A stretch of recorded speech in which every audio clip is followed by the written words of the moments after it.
I'm very interested in the problems of violence in South Africa, and in a sense we're all worried about violence. We're worried about violent crime, murder, hijacking, rape, things like that.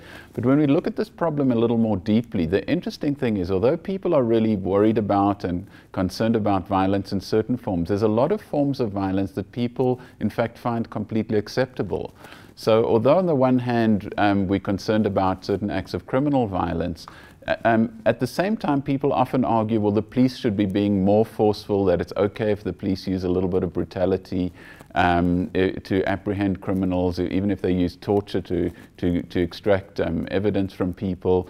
And not only forms of violence like that, but we often seem to approve of things like the use of violence in child rearing, corporal punishment, discipline, the idea that it's okay to hit children to regulate the behavior. So in fact, our ideas of violence are very, very complicated.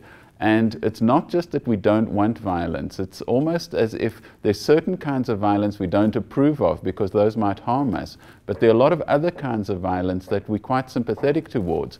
Bring back the death penalty, castrate all rapists, bring back corporal punishment in schools. And this really interests me because it shows that we actually have this sort of mixed attitude towards violence. We're quite ambivalent about it. But the problem with that is that there seems to be a link between the kinds of violence we approve of and the kinds we're worried about. For instance, children who are exposed to sort of violent forms of discipline often end up enacting that violence. They end up being violent offenders. They end up using violence.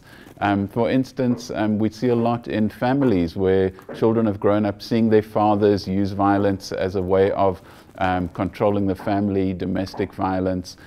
We see those children then growing up to use similar forms of violence, interpersonal violence, getting into fights, getting into violence in their relationships.